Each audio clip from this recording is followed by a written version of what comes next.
meeting. And everybody's joined that as far as members, right? I see you nodding your.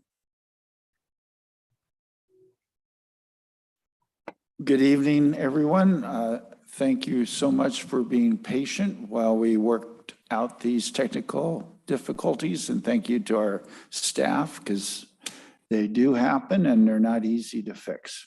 So it is 7:21 in the evening. I'd like to call the Planning Commission meeting for Tuesday, August 16th, 2022 to order. First on the agenda is public comments. We welcome our community members to the Planning Commission's meeting. In this forum, the Planning Commission does not engage or dialogue with the public. The primary role of the Planning Commission is to listen. We will hear from our on-site guests first, followed by our virtual guests. If you are online, please use the raise hand feature, that gold hand, now if you wish to speak.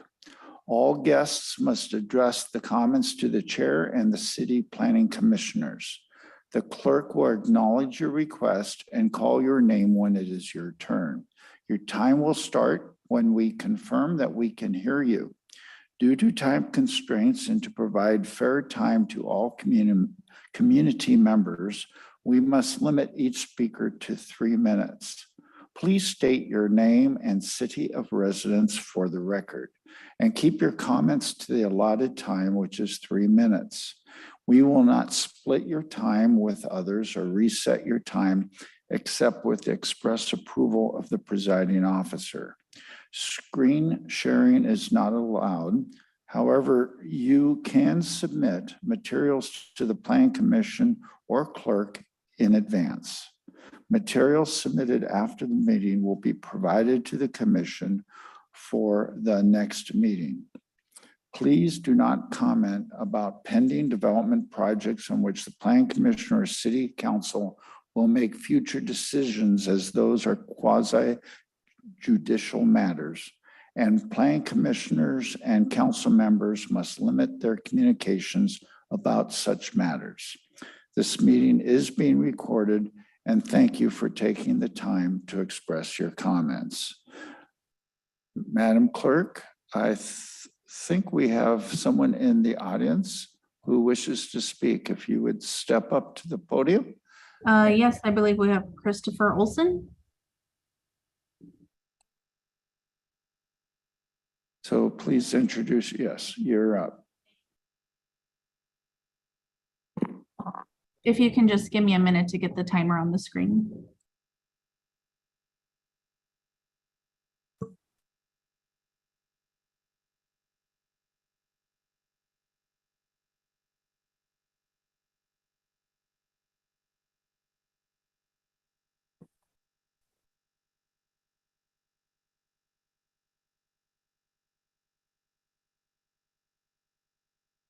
We're almost there. Buttons are clicking in the clerk's office.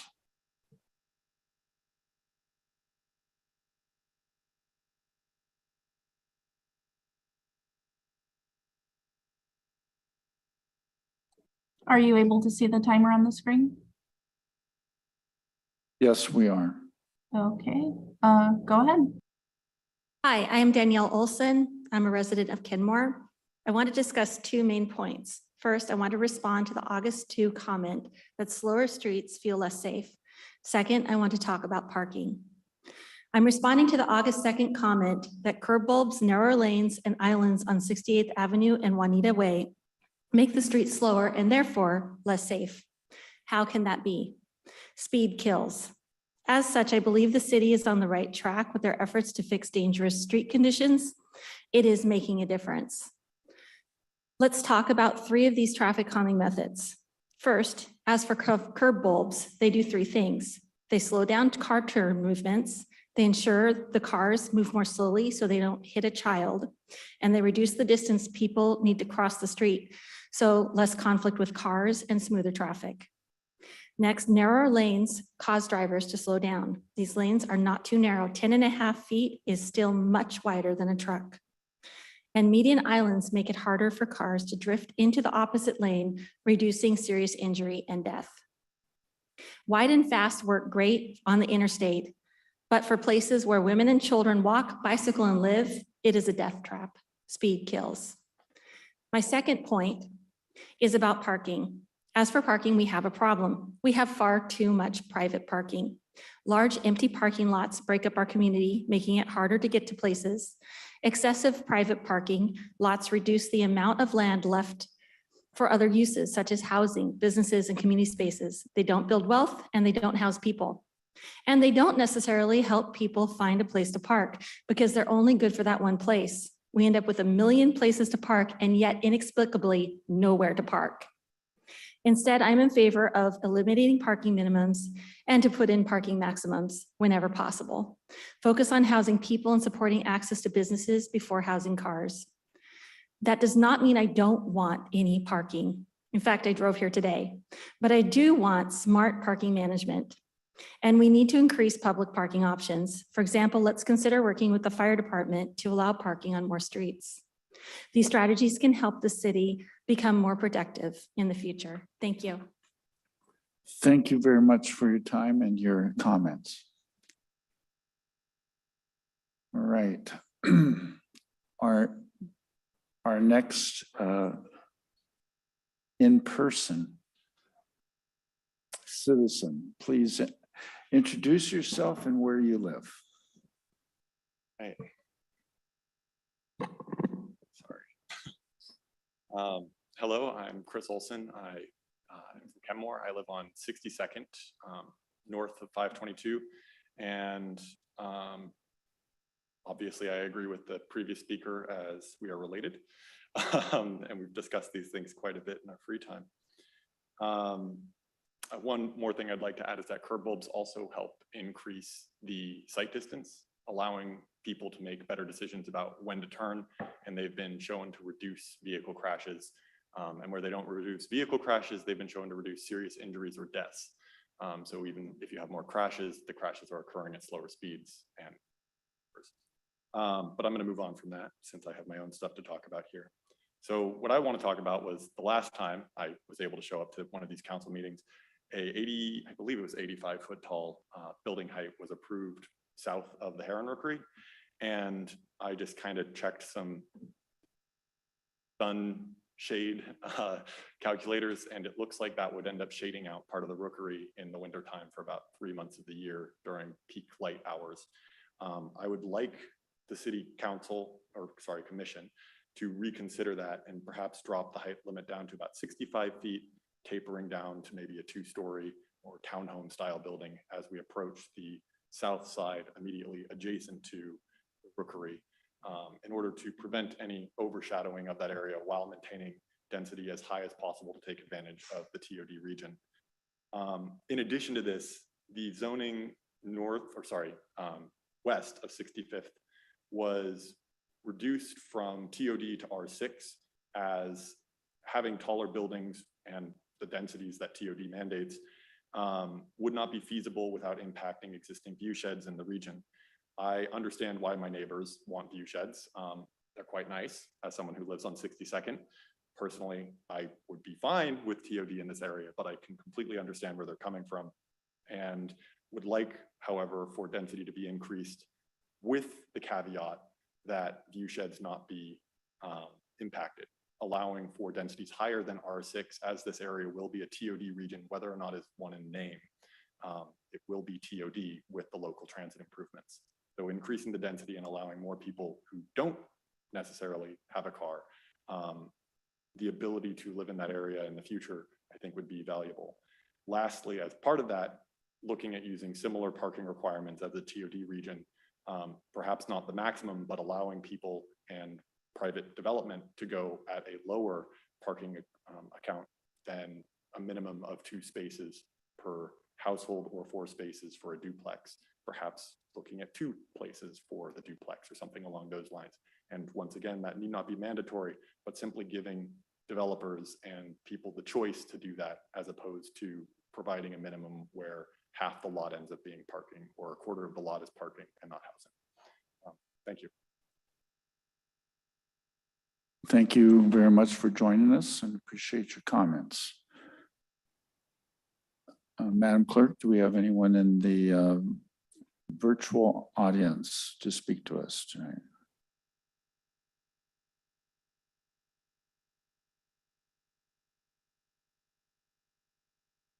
I don't see any hands raised at this time. Okay, we'll move on to the next item on the agenda, which is the approval of the August 2nd, 2022 minutes. As a comment, I know that Tracy was not there, and who was the other person that was, didn't we have someone else? Not everyone else was here.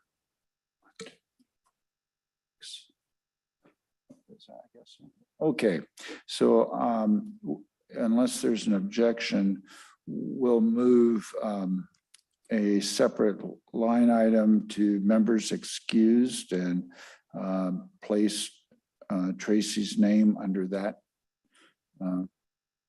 heading. And is there any other comments? Are there any other comments? Yeah, Mike, were you here last time? Thank you. I was just about to point out, no, I wasn't. Yeah, that's what I thought. Okay, then let's put Mike's name with Tracy's. That's what I thought. Yeah, and I did send in a notice of that. So yes, thank you for excusing. All right. So if there's no objection, then the minutes will be approved as amended.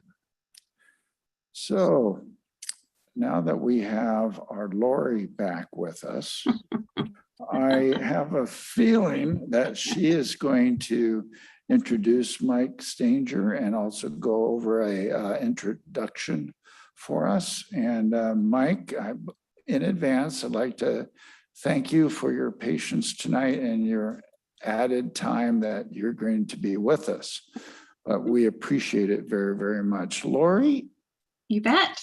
You're on. So good evening, everyone.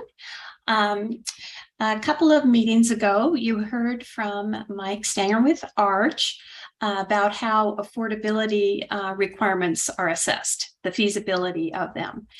And at the meeting we held on the TOD, we deferred discussion of two things, affordable housing requirements and parking, to a conversation with Mike about feasibility. So Mike is here. You saw the memo in the packet, and he is going to walk you through how this very sophisticated analysis was done. And I am not sure whether Mike would rather you present your questions during the presentation or hold them to the end. Mike, do you have a preference? No, I'm happy to take questions throughout. Okay, all right. So I'm going to turn it over to Mike. And then if time allows, and I'm not sure it will, but if it does, then I will come back and I have a few more issues related to the TOD regulations that we can discuss. Okay, Mike, take it away. Okay, thanks, Lori. Good evening, Chairman and members of the Commission. I'm happy to be back with you again. As Lori said, this is a really complex subject and technical analysis, and I wouldn't blame you a bit if you asked me to slow down, or for that matter, skip ahead to the end if it gets to be too much. Whatever serves the Commission best is fine by me. Let me switch to the presentation screen and get going here. So here's my outline for tonight. I'll step through each part of the analysis, starting with the value that the public would gain by achieving affordable housing, starting with 25% of the units at 60% of area median income, which would match the existing MFTE program. Or we can even look at it down to 50% of median. which has been a stated aspiration of the city. Then we'll cover the value that goes to landowners and developers from increasing heights and densities that are currently incentives, but they would be changed to be rights under the zoning code. And we'll look at the value of reducing parking minimums and also the value of tax exemptions. I'll address also some of the possible implications of making these code amendments, such as sources of uncertainty as to how they might affect future development. I also have the analysis tool that I created loaded up, and we can even play with that a little bit if you want to change some of the assumptions or experiment with some different parameters. And then I'll close by asking how you would like to see us follow up for future meetings. I'm going to jump back to a couple of slides that I showed you last time just to refresh our memories. The object of this analysis is to try and get as much value for the public in affordable housing as possible without hurting the feasibility of development in the TOD or downtown. We're going to assume that a project is feasible before upzoning and the affordable housing requirements, and we don't incorporate all of the factors that a developer or an investor would use in their pro formas. We just focus in this analysis on the value of the changes that the city would create with the changed regulations. This table shows what it is that we measure. As I mentioned in the outline, on the developers side of the ledger are values from increasing the development capacity, reducing the parking, and also impact fee waivers. Now, actually, the city already has offers impact fee waivers for affordable units, so we've excluded that from this analysis, but that is a factor in the that is offered. And we value these things. In the case of development capacity, we estimate the increased value of the land by taking the price per door or per dwelling unit before the upzoning, and then adding that value after the upzoning. For parking reductions, we look at the simple cost of constructing structured parking per stall, and for every stall that the city reduces by lowering the requirements, then that is a savings to a potential project. On the public side of it, the affordable housing benefits are valued in terms of what we call a rent gap, and that's created by the difference between market rents and affordable rents for the number of units or percentage of units that are set aside as affordable units, and over the whole period that they are affordable, which we would recommend that for long-term affordability that they be tied to the life of the project. Another chart that I'm bringing back is to show you in kind of a conceptual form the concept that of the relationship between the value that goes to the developer and the value that comes to the public. So there's one column for the first value and another one for the second. And if your land use programs is what I would kind of group the density and height and parking together as land use incentives.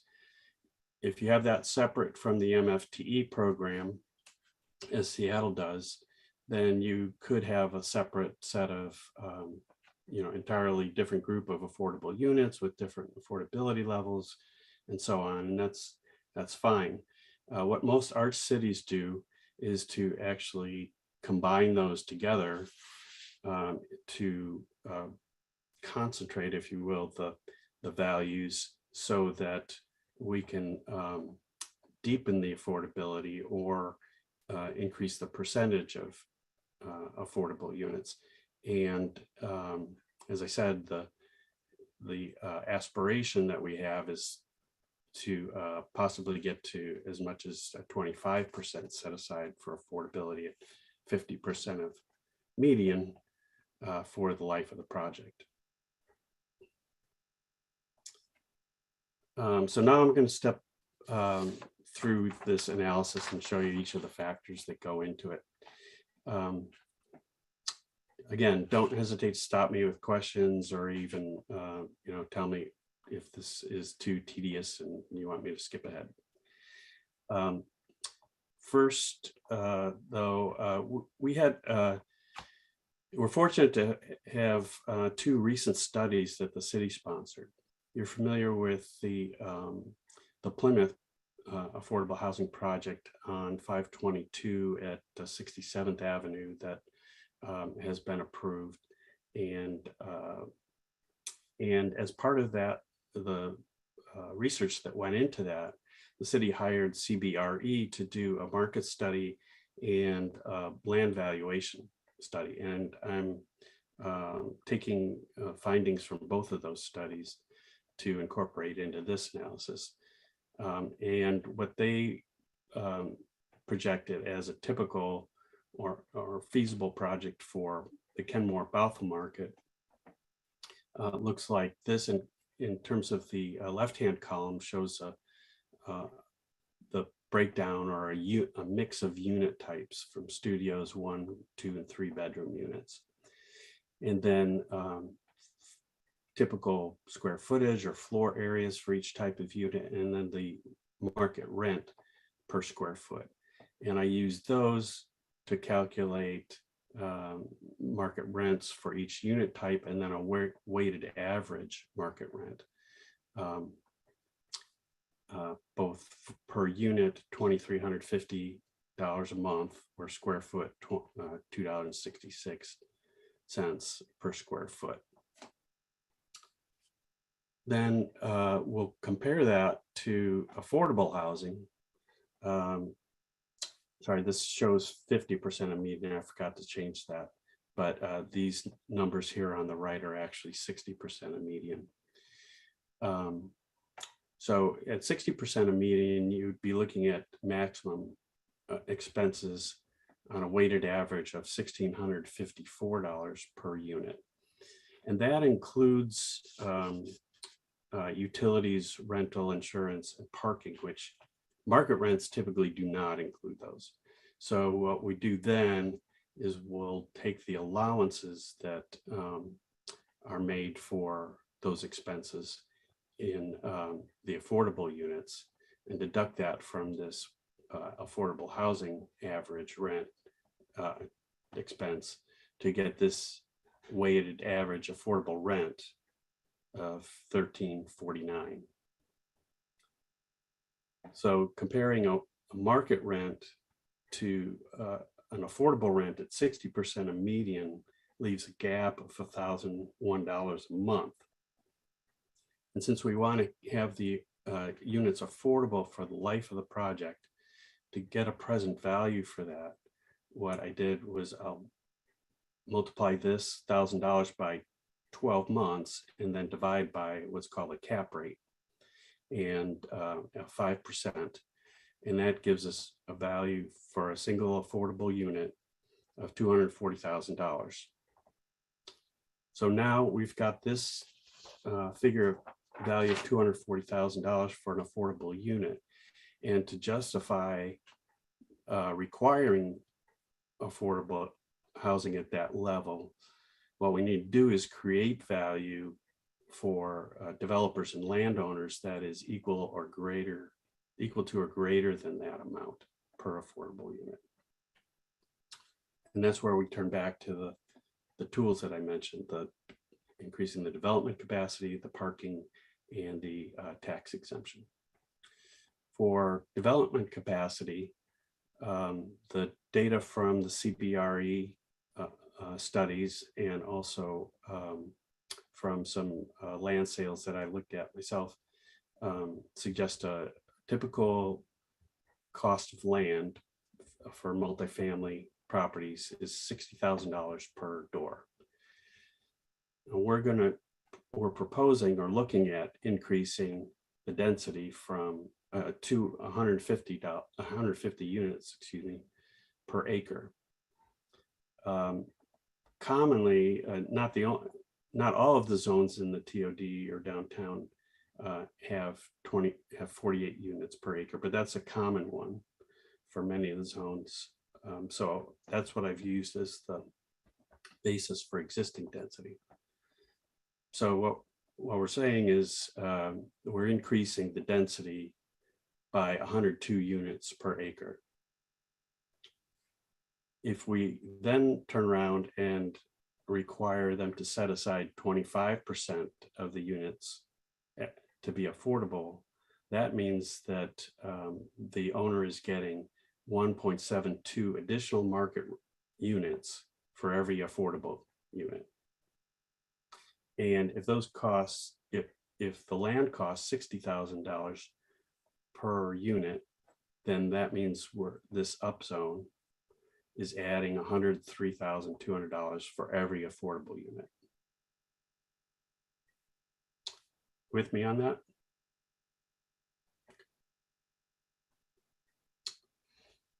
And next, parking. So a similar kind of thing with parking. On the left here, I have the existing parking requirements for each type of multifamily unit, ranging from 1.2 stalls per studio unit to 2 stalls per 3-bedroom unit.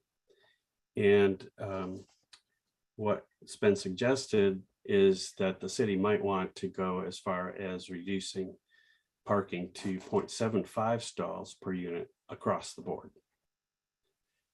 And using the this unit mix, the same unit mix we saw before, the overall current ratio would be 1.58 stalls per unit, dropping to 0.75 for a reduction of 0.83 stalls for every unit. Now, we're going to multiply that by the, well, we need to know the value of of constructing parking stalls. And I've heard the last couple of years anywhere from $40,000 a stall to $80,000, sometimes more. So I chose $60,000, although that, you know, we could vary that if we want to, but I think 60,000 is a pretty reliable number. Again, the reduction is 0.83 per unit overall, but if we are having them set aside 25% of the units to be affordable, that means that for every affordable unit, they are required to provide 3.3 fewer stalls. And that times $60,000 per stall saves them $198,000 for every affordable unit.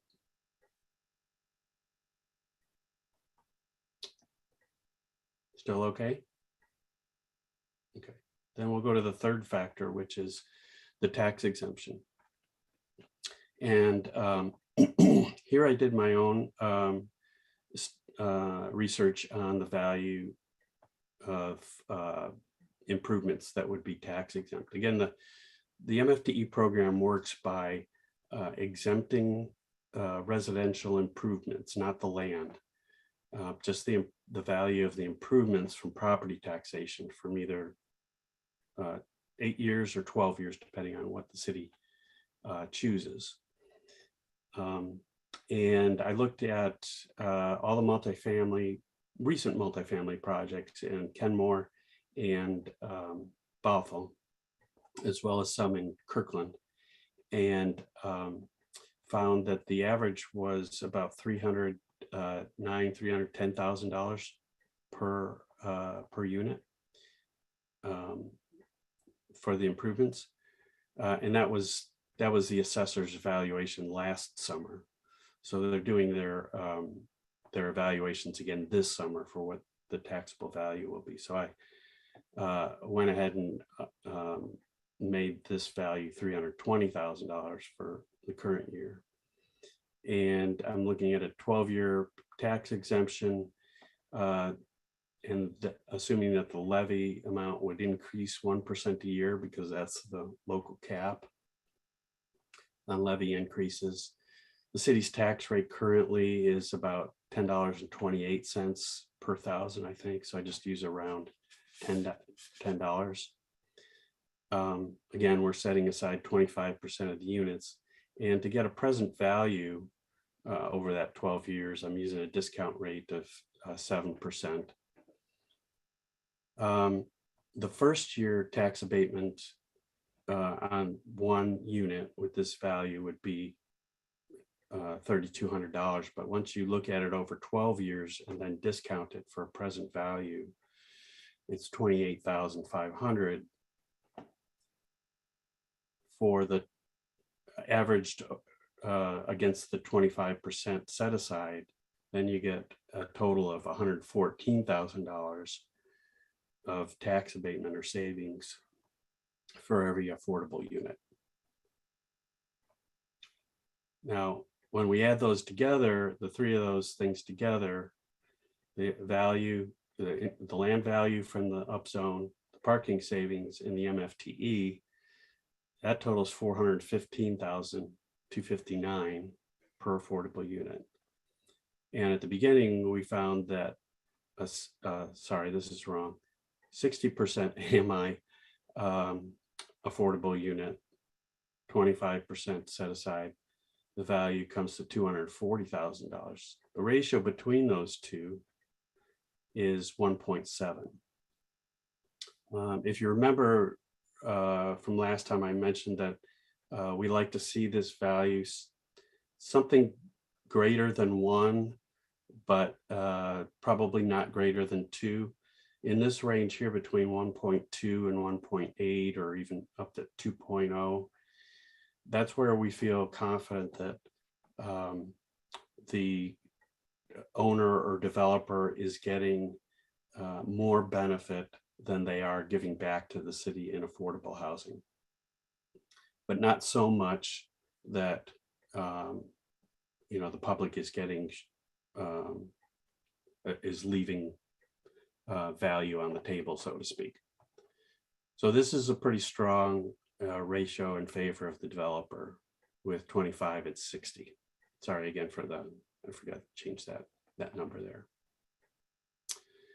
And again, the reason that I chose that I did this to begin with at 60% of median income is because the city's existing MFTE program is 12 years with 25% at 60. So lining the land use benefits up again with the MFTE program, not having to change the MFTE program, if you will, can show us what that would look like. But here's where I can show you what it would be like at 50% median. So I'm going to change my screen real quick if I can. And I will show you the actual tool that I use. Commissioner Vanderveen has a question. Oh, I'm sorry. Yes, Sure. sir. I could wait. Mike, would you go back to the slide where you're looking at building up the MFTE benefit? Yep.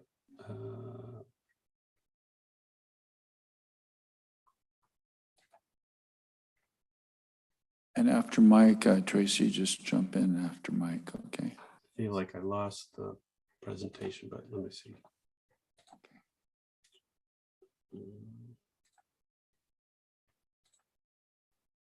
Can you see that? Okay. Yep, I think it's 2 slides back. Yeah. Yes. help me, so I get the 3,200 Okay. abatement per unit for year one, and I get I understand the 28,515 net present value of that 3,200 over what, 12 years? Right. How do you get to the 114,000? So this is 28,500 for every unit in the project. If 25% of those are affordable, then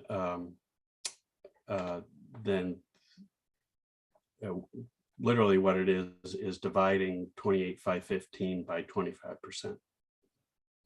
So instead of for every project, it's concentrating into the 25% affordable units.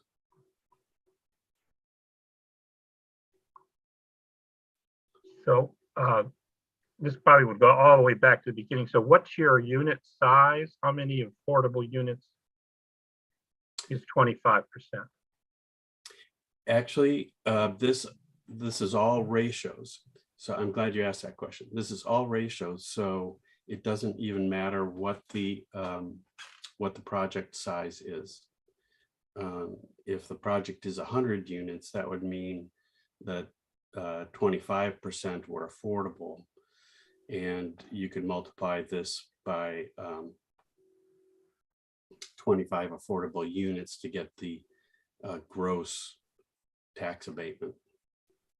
Yeah, I'm still having a trouble going from the 28,515 per unit, which is your present value for a unit over 12 years, and then going how that becomes 114,000 per unit. So imagine that we had a 100 unit project, and this is 28,515 is the abatement for each unit. That would be a total of 28 million. Sorry, 2.8 million. $2,851,500. Okay, so that's total. That's for the total number of units in the project, not just Correct. the affordable ones. Okay. And then if you divide that by the 25 affordable units, you would get this number here. Okay, thank you. That helps. Great. Okay. Commissioner Benaziski.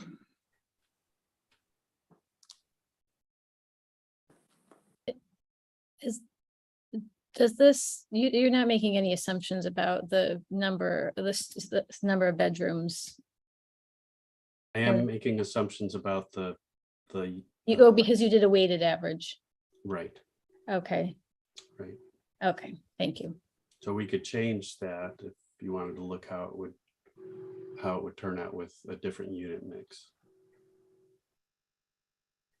Thank you. Commissioner Lotisis. Okay, Nathan. I'll take Nathan, that's fine. I had a quick question on this same slide about parking, just for fun. How would 0.5 stalls per unit play into it?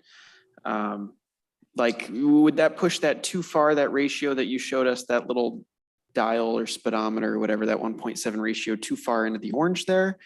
And then maybe you'll talk about this later on. Does it change if it's 60 AMI versus 50 AMI? Does that kind of play into the ratio a little bit more? I'll be delighted to show you that, Commissioner Lutzis. Thank you.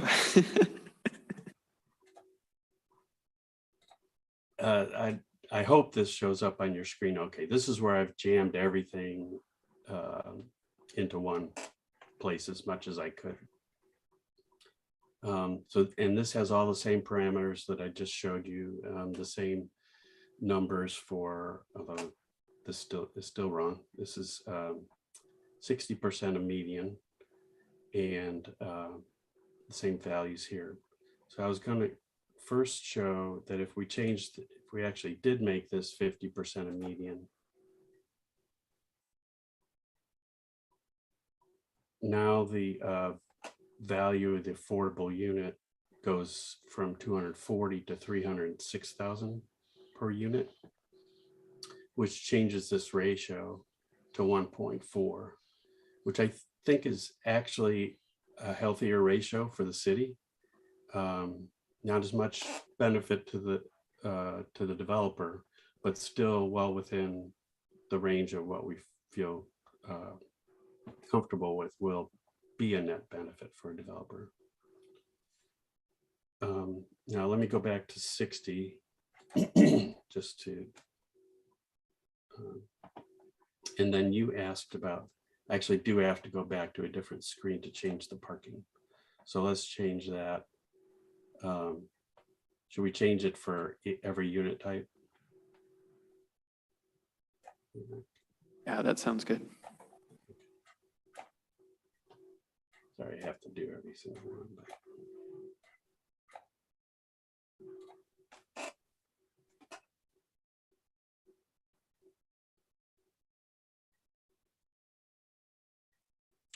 So that does push up the parking value went from 198,000 to 258. So they're gaining another $60,000 for every affordable unit.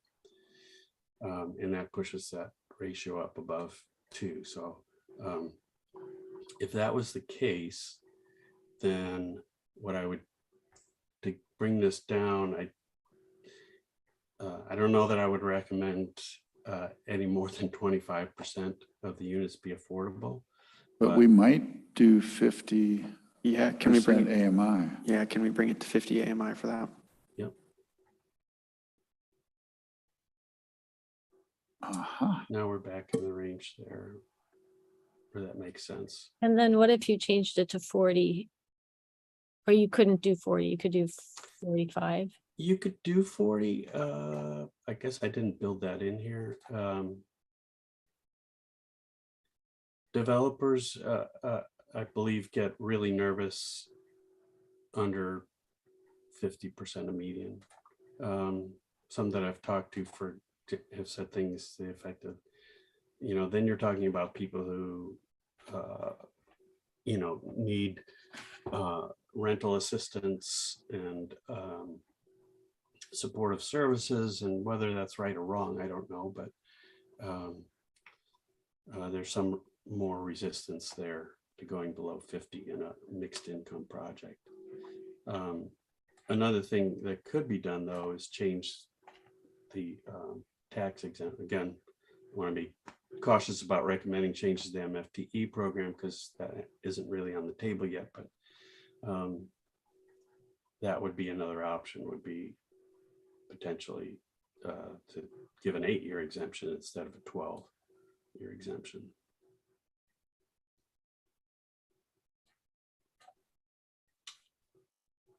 Other questions? I have a question, but I think Muriel was on ahead of me. Thank you, Mike. Just a quick question, follow-up for you, Mike, and thank you so much for all your hard work on this. When you say that developers get nervous if you go below 50 AMI, is that just in general practice? How about for specific housing? So let's say, for example, senior housing.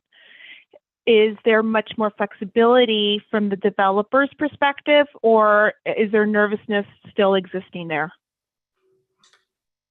Well, with senior housing, I think that is a different situation. Seniors have a whole different, I don't know what the right term would be, but income profile. Many seniors being retired, earning less money than they did in their peak earning years. They are drawing from savings or investment, or if they have that. And so either they are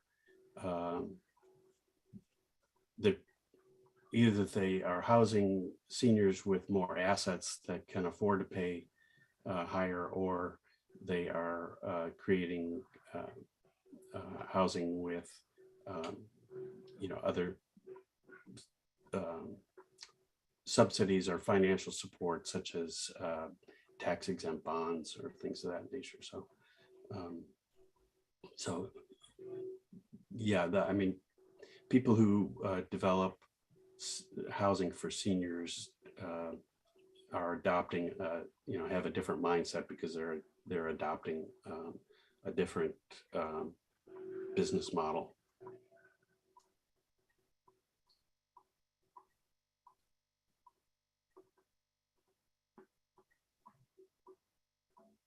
Anyone else? Yes, Mike, back to the MFTE slide. Progress.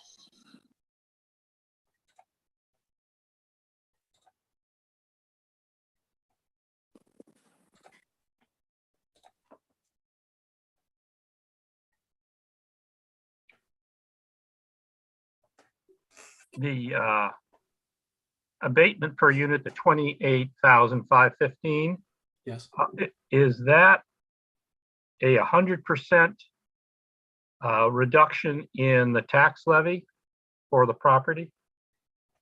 It's 100% reduction in the levy for the improvement values on that. The property. improvement values. So they are still paying taxes on the land.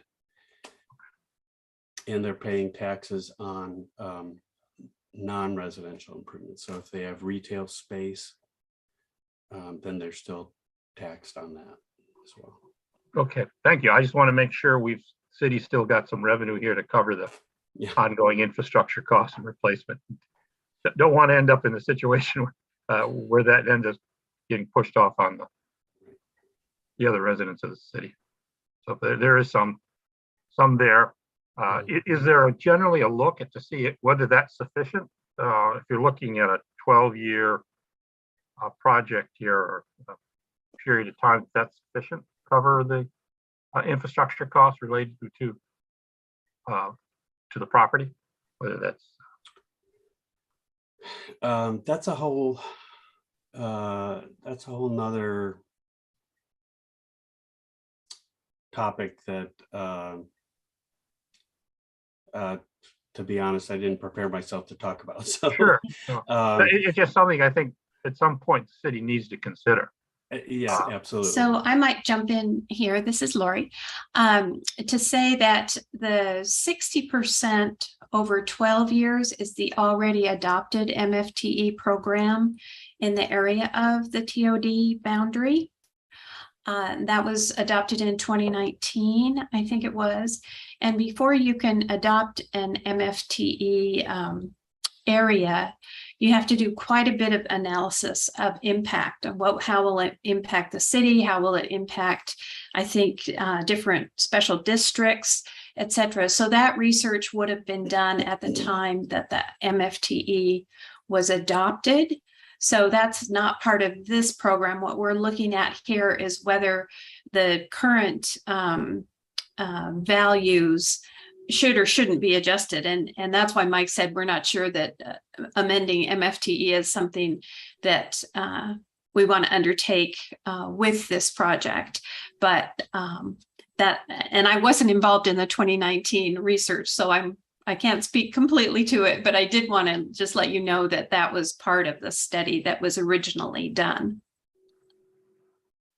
So as part of our work here, we don't have a charge or to look at the MFTP, that stays the way it is? You don't have a charge to look at MFTE. If you were interested in looking at the different rate, like going to 50% rather than 60%, I mean, you could, I suppose, make that suggestion as a way to support affordable housing in the TOD, but there was not a charge for you to review the MFTE program. Okay. And I might add that there's been discussion about extending MFTE to the downtown. Currently, there's only one parcel that's covered by MFTE in the downtown, and it's already built. So there has been conversation about the benefit of extending MFTE to the downtown to support a requirement for more affordable housing. Again, that same level of study would have to be conducted, and that could also be an appropriate place to look again at the TOD affordable housing levels. So I want to encourage the commission and let you know that you don't have to do anything with the MFTE program. There was this tweak to it, and there may be a couple of loose ends that we would clean up as kind of a code cleanup part of this project. But it's not your charge to review MFTE. And in fact, you couldn't, for example, extend MFTE to another area that requires this whole type of study. Okay, I can let it go then if the assumption is we're not going to change this. And so whatever was in the earlier report is what it is. That's fine. If we were to get to the point where we're looking at MFTE, either expanding it into another area or changing it from what was in the original study, I think we need to see that study and see what the results were in terms of the impact on net tax revenues to the city. I personally would agree with Mike on that. Is there any other members that wish to pipe in at this point? I can't see everybody, so it's just speak up. Who is? Yeah. I can't hear you. Oh. Mr. Chairman, I have a couple of other slides or comments to make. Go ahead. If there are no other questions at this time, I'll. The analysis supports mandatory affordability of 25% at as low as 50% of median if you wanted to recommend that. But certainly at 60. I should tell you that this would create one of the most advanced inclusionary housing programs in the state. Kirkland requires 10% at 50% of median with incentives to go to do more. Redmond requires 10% at 80 with incentives. MFTE, it gets down to 60% of median. This would be a really notable step for inclusionary housing. And because the ratio is telling us that this adds value to land and projects in the TOD, even net of the affordable housing rent gap, I feel confident that it's to landowners' benefit as well as to the cities. I'd like to say though that I would not want to create any expectations that suddenly making these code amendments is going to create a big surge in development in the TOD. The parking reductions would be a major enticement or stimulus, but other than that, I don't think it changes much of the underlying conditions that explain development in Kenmore. And we're expecting stimulus from the BRT improvements, and your developer panel back in February mentioned that infrastructure costs are a concern, as well as smaller parcels. You're also competing against other markets that are very hot right now. And so there are a lot of things that besides this small set of regulations that determine whether developers turn to Kenmore to start creating or developing multifamily housing. So, and my analysis is just a small part of that, just to show that, this increment is an improvement, but it doesn't change the whole landscape at once. This is just my way of trying to manage expectations, so that if a year or two from now, if the council were to make these code amendments in a year or two from now, you didn't have 2 or 3 applications for development, that you wouldn't be disappointed. That would not be unusual. In fact, I like to tell the story of Redmond, which adopted inclusionary housing in the early 90s. And for their downtown area, they upzoned all of downtown. They got rid of the density limits. They went to an FAR limit. They raised heights. And if you remember what Redmond looked like in those days, it was, pretty underdeveloped, a lot of aging buildings and not a lot of housing. But they knew they were increasing the value. They required affordability along with it, and they were willing to be patient. And it did take about 10 years before development came around until downtown Redmond was a ripe or attractive place for multifamily. And if you look there now, there are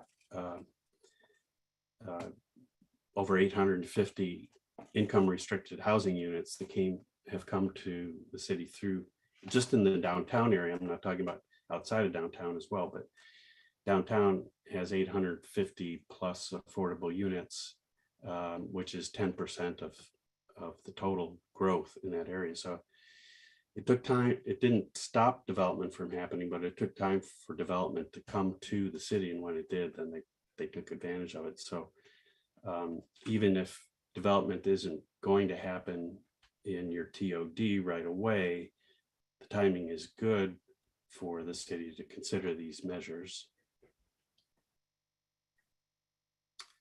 Oh, there was one other thing I thought I ought to mention, since it's already in your code, and that is a fee in lieu option. And this is where the city is authorized to take cash payments in lieu of providing the affordable units in a project. The city retains the right to accept or reject a proposal. So you're not obligated to take the money. You can require the units on site, but the payment would be based on the difference between the cost of the land and constructing a typical affordable housing project on that site and the revenue from the affordable rents. We do something similar very similar to this in Kirkland and Redmond. And there, as in Kenmore, the stated preference is to have the affordable housing on site, because the assumption is it's required there because that's where the need is. And it's much more effort to take in money and then try and find a way to spend it effectively and get the same value. What Kirkland and Redmond have done, on the pro side of taking fees in lieu, is that when they have an opportunity, when they have a proposal basically in a hand for a place to invest this money, then that's when they will entertain a proposal to take a fee in lieu. So for instance, Kirkland has put their fees into the Women and Family Shelter on Rose Hill, and Redmond has put theirs into the Together Center project downtown, and another one in Overlake. So it's been very strategic in their use of that. So fee in lieu is there for you to use, for the city to use if you want to. There are pros and cons to it. It's very useful when the opportunity arises, but not always a great idea. Do you have any more slides, Mike? Just a wrap up slide, but Lori, I think, has a comment. I am going to blindside Mike because I haven't asked him this question. I saw this slide earlier and didn't ask him this question. So Mike, forgive me. But Sammy? if someone takes the fee in lieu option, does that eliminate the benefit of the MFTE? That's a great question. State law does not explicitly allow you to take a fee in lieu and then give somebody a tax exemption. But both Kirkland and Redmond have done that. And, you know, it's not for me to judge whether it's legal or not, but I think it's, you know, if I'm asked to recommend for Kenmore, I think it's iffy, and I would have your city attorney take a real careful look at it. Thank you. Sorry about that. That's all right. Okay, Mike, if you wanted to finish. your- Kind of follow up on Lori's nasty little question, which I much appreciate the spirit of. The MFTE, the tax that is foregone here, what percentage of that is collected by or benefits the city of Kenmore versus the county or other agencies that get a percentage of that that tax revenue? The exemption applies to every property taxing unit at that location. So whatever the tax rate is for the city, school district, county, etc., they would all forego those levies. So when we offer an MFTE, we are in effect passing that reduction, the impact of that reduction to other jurisdictions. And that the impact of that reduction is not 100% felt by Kenmore. Correct.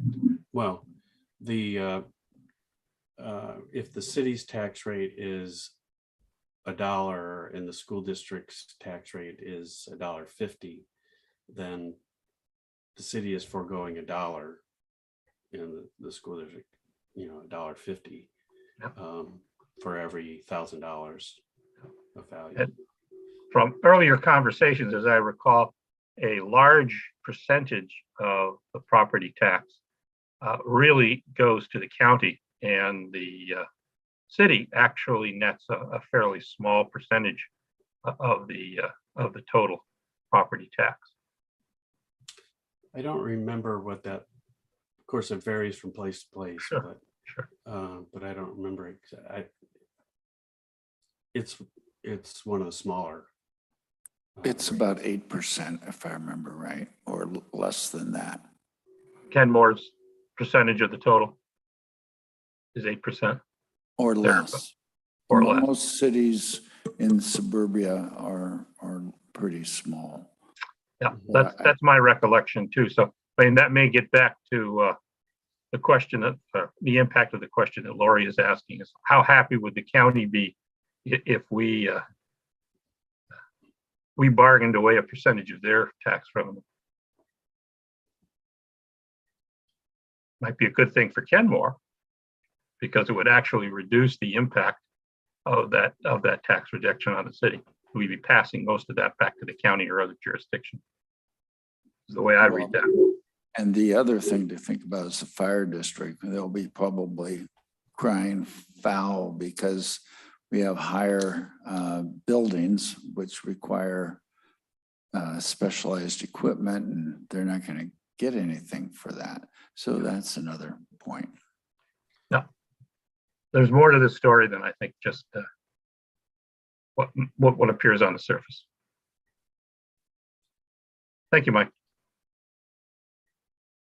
Like I was just mentioning to Chair Thompson here, again, that MFT is only temporary, 8 to 12 years, which that's something to keep in mind. It's not forever though.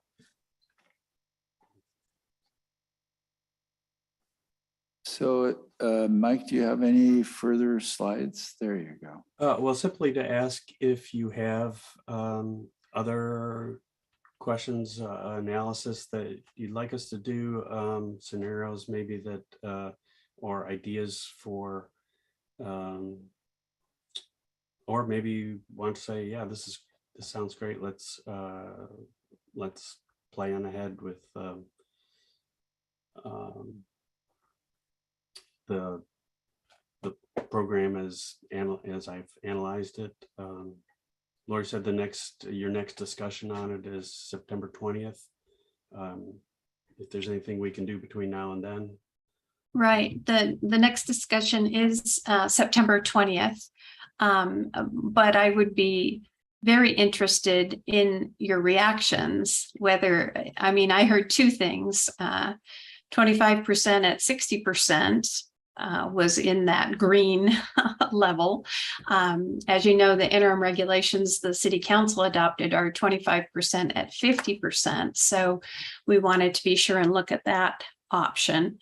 To move to 25% at 50% without altering MFTE.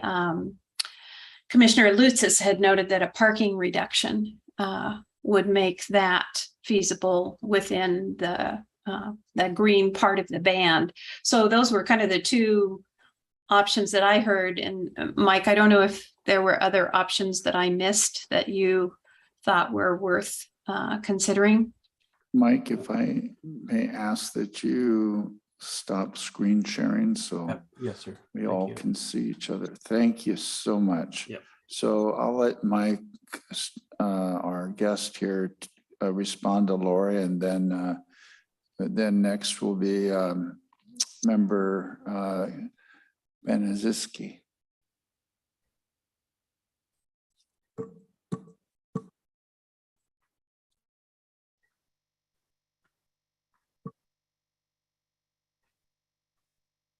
We'll go ahead, Tracy. This is in response to some of Lori's comments. First of all, Mike, thank you so much. Every time you've presented before us, it's been clear.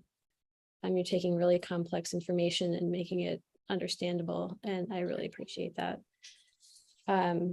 So responding to some of Lori's thoughts, I personally favor 25% set aside at 50% EMI if we can manage it. I know it sounds like it's complicated because of our current MFT program, but that would be my personal preference. I would also favor reducing the parking requirement, just independent of what it does to the equation. And then if that allows us to do something else with affordability, that would be awesome. But just as because parking is expensive, it's not great for building people-friendly communities, and it's not great for the environment. So for those reasons, I favor minimizing it, in addition to the benefits that it could give us for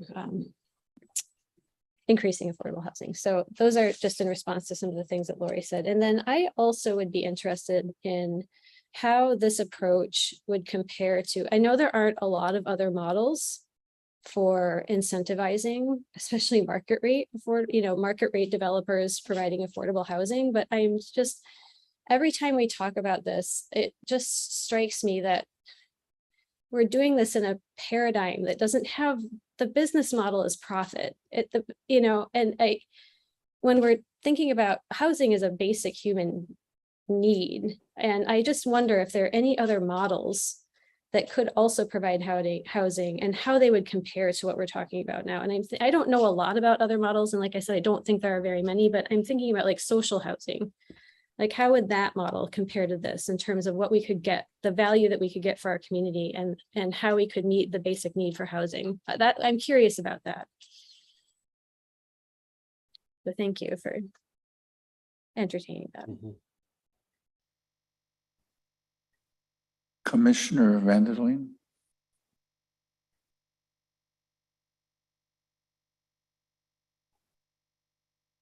I think to the extent that we could go to 50% of AMI, that would be great.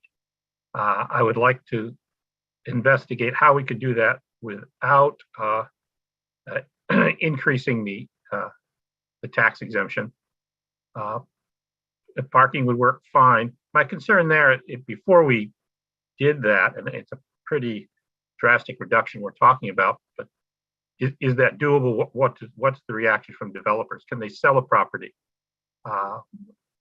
Can they fill a property that has that reduced parking? So I'd like to go back to developers if we did that and get a response on that.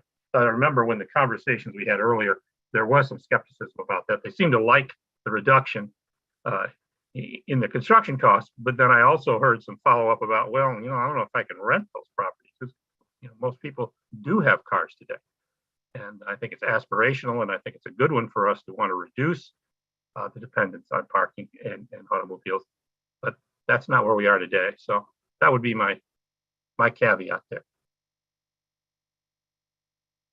Commissioner Lottis. Well, I suggested the reduction of parking for a reason, and I did like the ratio that came out on that. So I am in favor of that 25% at 50 AMI with the reduction in parking to 0.5 stalls per unit. And I think this is the perfect place to do it. Of all the places within the city, the transportation oriented district is what we're going for here. If you start to curb that supply, I mean, it forces people to look for other options, which we are hoping to steer them towards that transportation. This region is around the park and ride, and I think it's the perfect place to do that. I would say I going forward, if this is the route we want to go, I would, just for ease of mind, maybe like to see what potential impacts there could be on 73rd, since I know that there's already a lot of street parking there. That's not to say that we can't be aspirational and say 0.5, but there has to be some sort of realistic thinking here about, will people still bring their cars and then park them on the street? And the first place I think is 73rd, since I know that there's a lot of people who park there already. So maybe to the city staff, Lori, I know your plate's already pretty full, so hopefully this isn't too much, but discussing that a little bit more in depth about the potential impacts on street parking, especially in that area. But just to sum it up, I think this is the perfect place, transportation-oriented district. Let's, start to persuade people to use that transportation, orient them towards that transportation. So for the transit, yeah. Commissioner Torres Metapor. Thank you so much. I think I'm in agreement with all of my fellow commissioners here about having it at the 50% AMI as well as in reduction of parking. As Nathan was mentioning, this is an ideal place to do the reduced parking because of where it's located. I think that was a lot of our conversation when we were talking about, in discussing increasing housing affordability and housing options in this area because of how it's located to public transit. It just makes the most sense to do it here. I think one other piece I would be interested in knowing in the option of receiving in lieu of receiving payment in lieu of an exemption. I'd like to have a better understanding of when it is best indicated to go that route versus not. And Mike, I know that you were advocating not going that route, but I would imagine that it is there as a option in certain scenarios. And I think I just would like to have a better understanding of what those scenarios are. And if we were to go down, if the city were to go down that route for any development, what is the overall cost then to the other jurisdictions?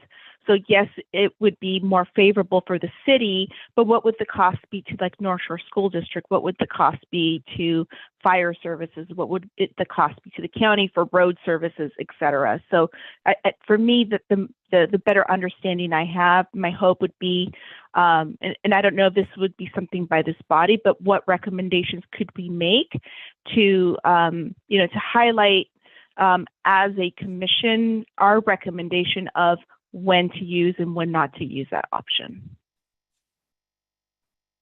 Nathan wants to jump in. I apologize. I realized I was saying transportation-oriented district. I meant transit-oriented district. I just wanted to clarify that is what I meant. The transportation we're going for is transit. So I just want to clarify my point there. Thank you. All right. Thank you. Did you want to say anything else, Muriel? You're good. Commissioner Benaziski. I must be moving around a lot, but I don't have anything right now. But I see Christiana Okay. has. Yeah, if you guys put down your hands, you can push the button again. That would be fine. I think that Commissioner Matthews, though, has a new hand up. I would just like to state that I am also in favor of the 25% at the 50 AMI with parking reduction inside the TOD, especially near the park and ride with easy access to public transit. Whatever we can do, I think, to make that happen and encourage transit-oriented transportation would be very beneficial. Thank you very much. Are there any other comments? Seeing none. Mike, do you have a closing word that you'd like to say to us? Not really, but thank you. I appreciate all your attention and your great questions, and look forward to seeing you next time. Well, on behalf of the commission, we are very pleased and appreciative of all of your work, and it's great presentation that you've given us a lot to chew on in our next few months. So now I guess we're back to Lori. Right. Well, I too would like to thank Mike. I love that dial. I loved the way he made it so that dial would move around.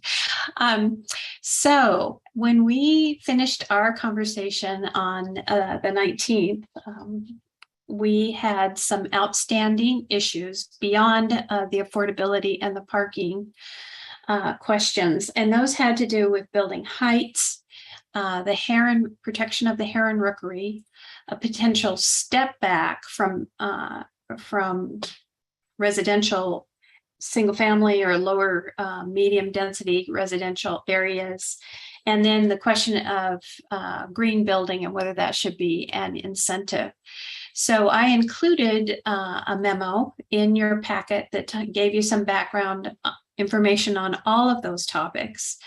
And in an ideal world, I would love to get some direction from you all tonight on those topics, because what we would like to do on the 20th, besides answering your questions, is perhaps come back with a draft of the TOD amendments that is more complete. We hope to take this to hearing in October.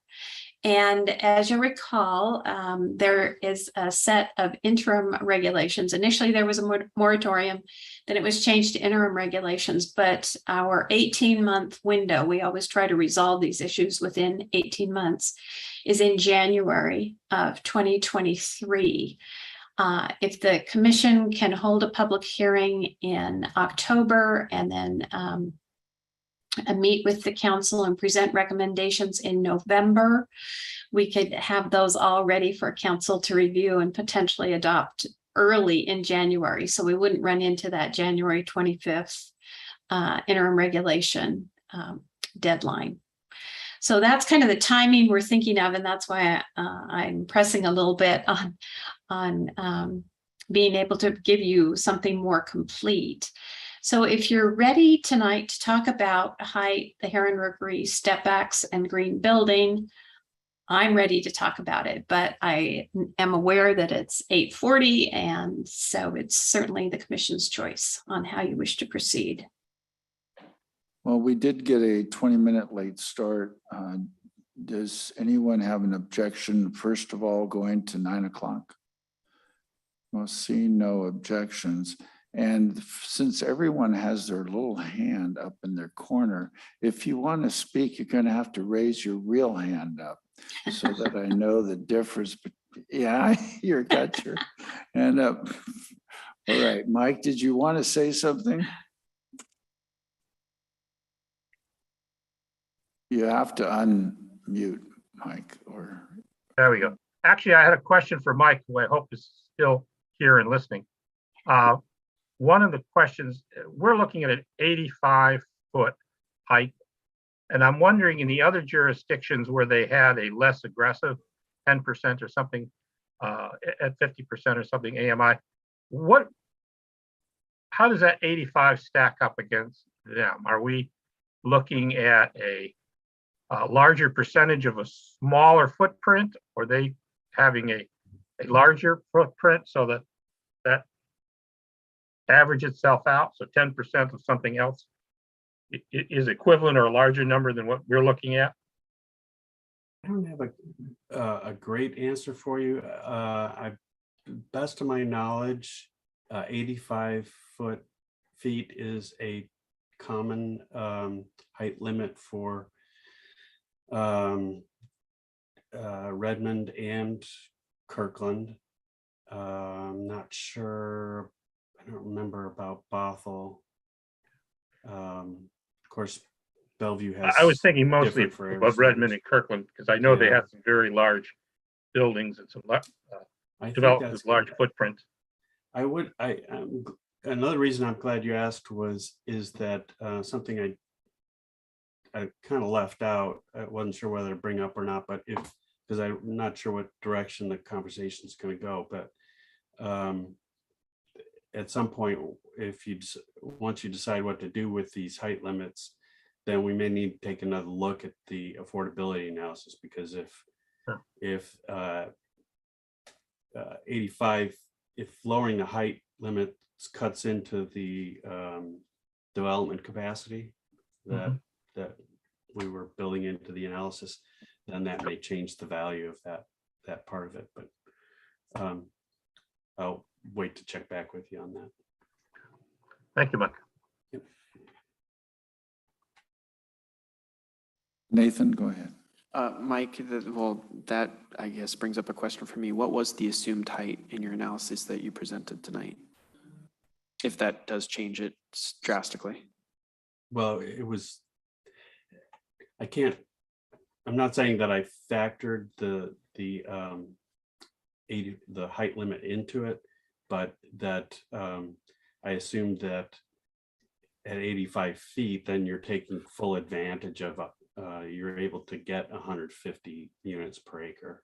If now the height limit is 65 feet across the board, then maybe you can't get 150 units per acre. That's something I would have to work with Lori and possibly others to figure out. So a quick follow-up, and this can be to Lori or Mike, just to clarify, you said that you may need to come back to us with where that threshold might be, or determine kind of what that bottom line might be in terms of height limit. So maybe I might jump in here. I think when Mike and I originally talked about this, we talked about whether height was an issue. And the work that he was doing was really based on dwelling units per acre. And the way height would factor in would be, well, if you left the height at 65 feet or the current height limits, could you get the full 150 dwelling units in, 150 units per acre in? If you go to 85 feet, you're probably minimizing the chance that you couldn't get your 150 units. It's hard to say because your unit sizes can be totally different. You know, there were assumptions about the mix of studios versus 1 bedrooms versus 2 bedrooms or 3 bedrooms. So I can say, I think confidently that if you increase the height, you're making it more likely that the development community could build to the density. You make it easier.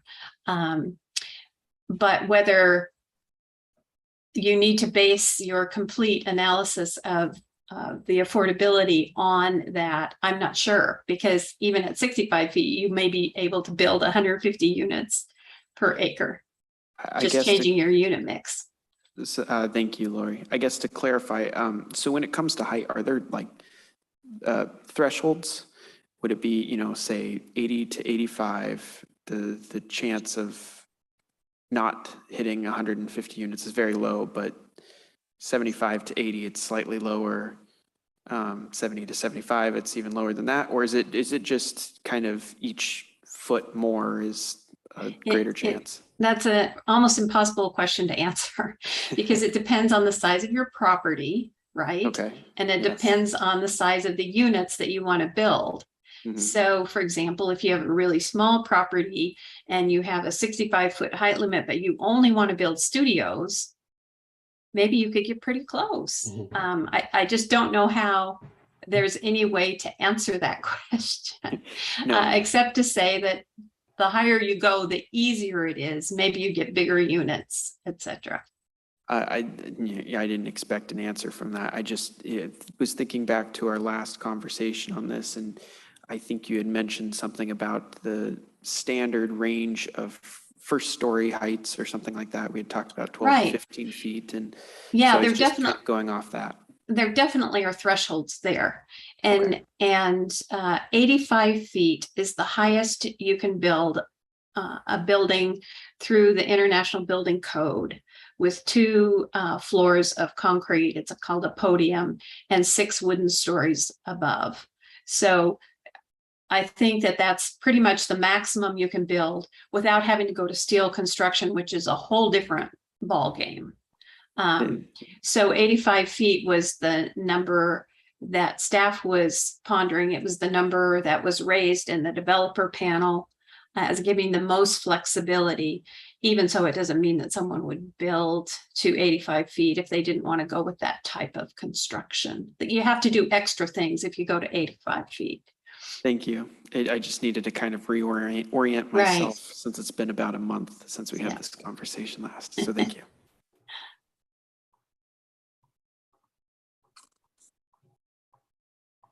Mike? Size and configuration of lots. That's a challenge we know in this area. And so when I'm thinking about size, I'm wondering, does that create an incentive for lot consolidation? Because I think to actually maximize the potential for the TOD, we're going to have to see some consolidation of lots there. And I'm wondering if the higher height, at least for those areas that are away from the rookery, might be an incentive to drive people to look at consolidation versus trying to accommodate the building type to an odd or small lot size. I don't expect anybody to necessarily have an answer to that, but it is an observation. I think we're going to, in order to get the most out of the land we have, I'm making the assumption that there's going to have to be some consolidation. And so I'm looking at how do we encourage that to happen in a way that allows us to maximize the land use that we have.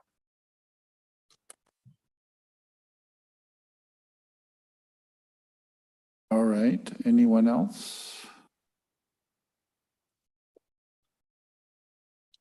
I was noticing, Chair Thompson. we're still on the hair. Okay, your hand really is up. Go ahead. No, Tracy.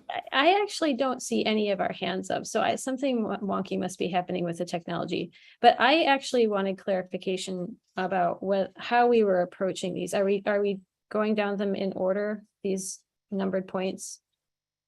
Is that what we're doing here? That would be fine. If you want to do it that way, that's great. Okay, because it seems we're not yet really there. We're still I agree. Yeah. So we back to the rookery. I'm ready if others are. Okay. So Lori, did you want to comment more on the rookery?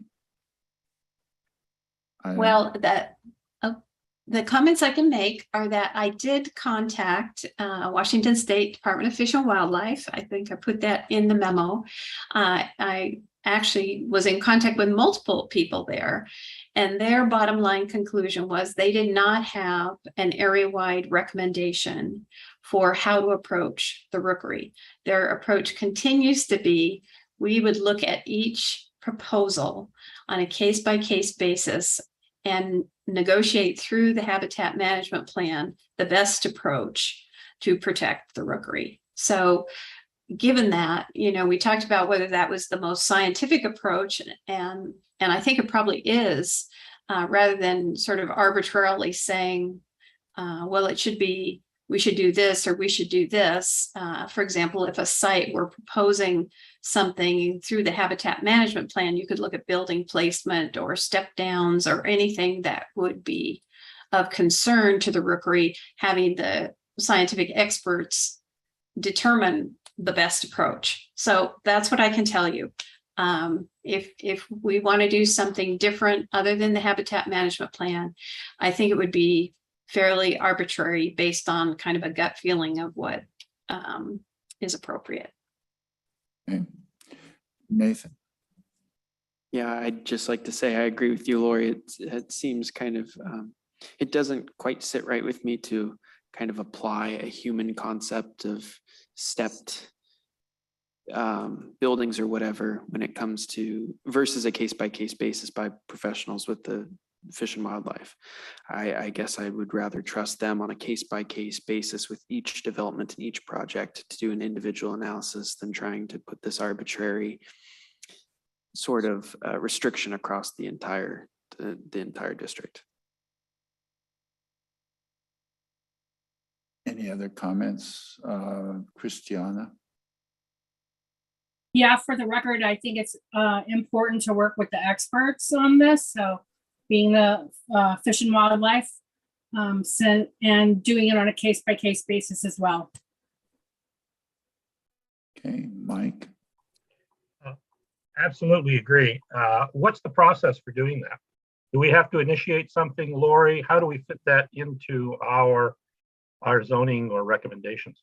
Yeah, so the requirement for doing a habitat management plan is already in the critical area rules, but I think we talked about last time adding standards, probably in the form of a footnote to the height regulations to specifically call out this issue as something that needs to be evaluated through the habitat management plan. So it's clear to everybody that an important component of that study is to look at the building height and the implications of that for the rookery.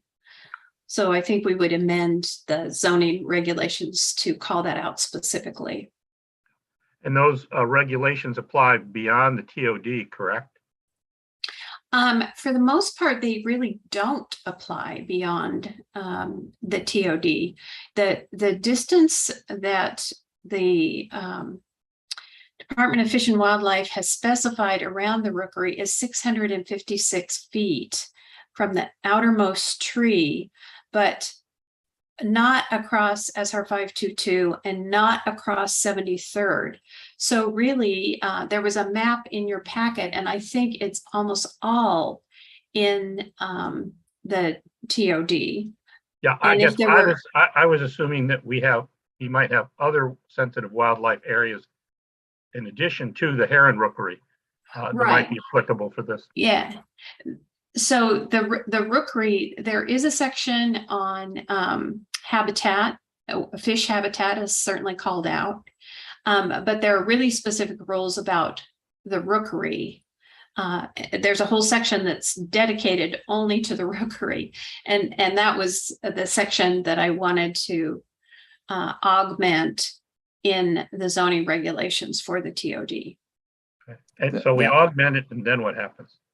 So what would happen would be if a proposal came in for a development in the TOD and it was of a certain height, then you would go to the footnote. If you were within 656 feet, already you'd have to go to the heron rookery protection section, which requires a habitat management plan. And then the footnote related to height would call out the fact that this issue is of specific concern and needs to be carefully evaluated through. So a development proposal would be the trigger. Correct. Right. We don't have to answer those questions now. Right. Thank you. Mm-hmm. That would be 1855 530. It's in your packet tonight. Okay. And then there's some other language earlier in that section that gives a little more teeth to that particular section if you read it through. Now, if the council decides to beef that up, I guess we're not going to complain. Anything else? Okay, Tracy. Thank Tracy. you. I actually did make a note for myself as I was reading through this on the section that Dwight just referenced, 1855, 530. Lori, can you clarify why the buffer does not apply to the south of the rookery? It doesn't apply across SR 522, and it doesn't apply across 73rd. And I think probably SR 522 was just viewed as, I mean, it's a state highway, as a barrier to consideration. And then 73rd, I'm not exactly sure why, but that has been the standard. The standard used to be, I think, 900 feet. And when Department of Fish and Wildlife looked with those same restrictions about 73rd and SR 522, when we reviewed the critical areas a couple of years ago, we went to Fish and Wildlife, and they actually said, no, the buffer should be this based on their most recent science. And they reduced the 900 to 656, but left the standard about not crossing the 522. Okay, thank you for clarifying. When I'm looking at the map attachment 2, and more critical areas, the circle for the buffer it doesn't actually extend across 522, unless I'm reading it incorrectly, but it does encompass a great deal of the TOD just south. Right. Oh, yeah. So I guess that's what I mean. Like, it's a buffer and there are requirements for buffers to be planted with native vegetation and stuff, but we're developing in the buffer. It is what it looks like to me. Yeah, it's a different standard. And I actually went to Development Services today and said, how do you do this? Because actually the area right against the rookery is developed with native vegetation, but on all those other parcels, there is no natural vegetation. It's you know, the park and ride and the Montessori school, etc. And they said, no, it's not. If you look at the different subsections after that, subsections 2 and 3, it talks about if you're doing grading or building or anything like that, that's where it requires that you do a habitat management plan. So that's the way it is approached, is the buffer, the 656, if there's native vegetation, great. If not, go to subsections 2 and 3 and do your habitat management plan.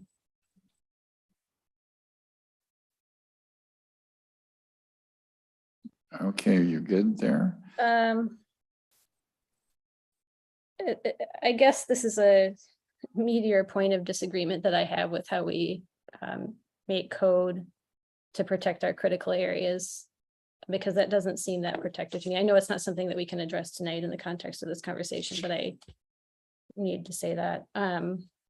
I guess I'm in agreement too that it makes sense, just going back to point number 1, that it makes sense to require a habitat management plan, because I would imagine that each rookery has different circumstances. The landscape might be different around each one. That said, it feels like we can know something about our rookery. Like one of our residents pointed out in public comment tonight, like we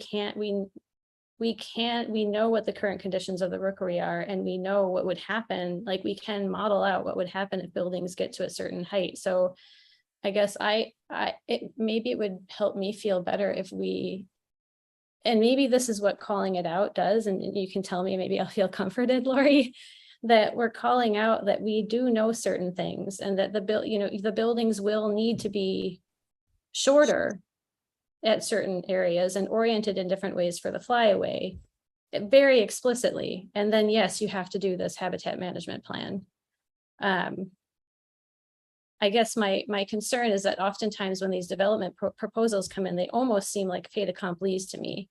And maybe it's not really like that, you know, in terms of the process, but from a resident's point of view, looking at them and how they happen, that is oftentimes how it can seem.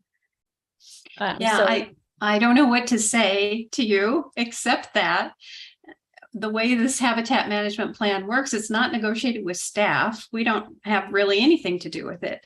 It's a report that usually involves a scientist making a proposal on why they're doing it this way, and then it goes to the state, and those heron rookery experts make the decisions about how a rookery operates and what are the impact factors that negatively impact the rookery, and how can this particular proposal mitigate for those factors. I mean, their goal is to protect the rookery.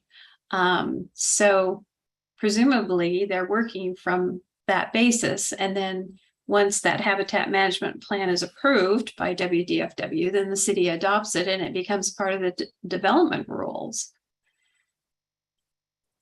Thank you for responding, Laurie. I appreciate it. So Lori, do you have enough information from us tonight on that?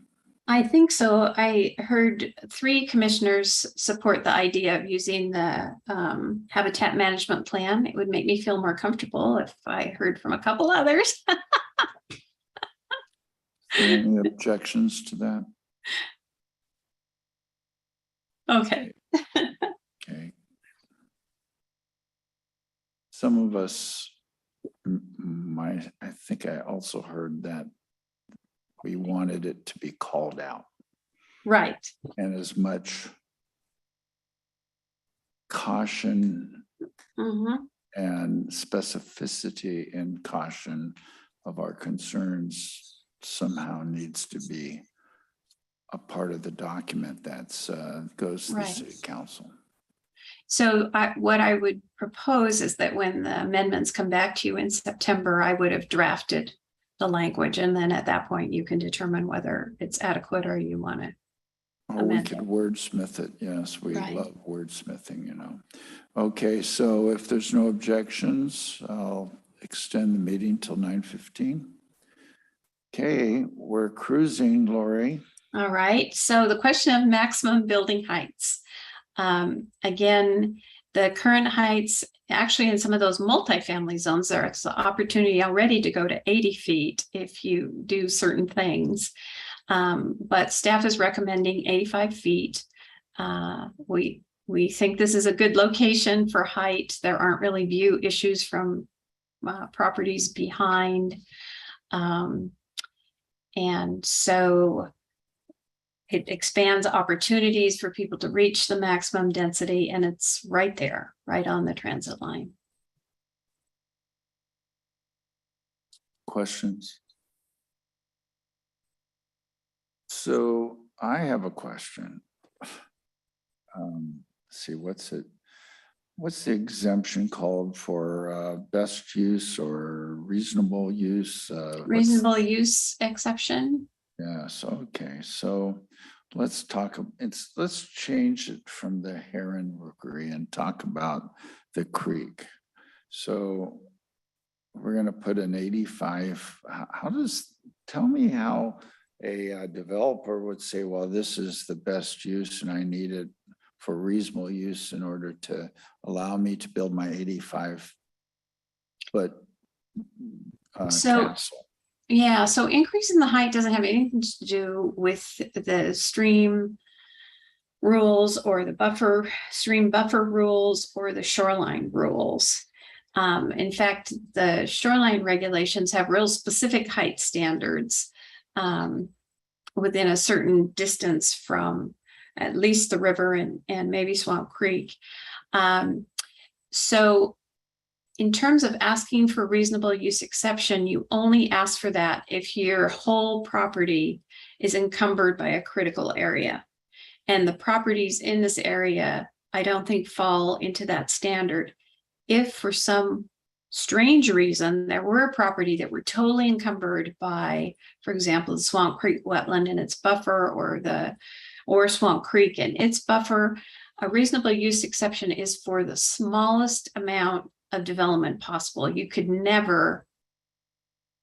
make a proposal, but it would never be adopted for a building at 85 feet. Reasonable use exception means maybe you get one single family house and that's it.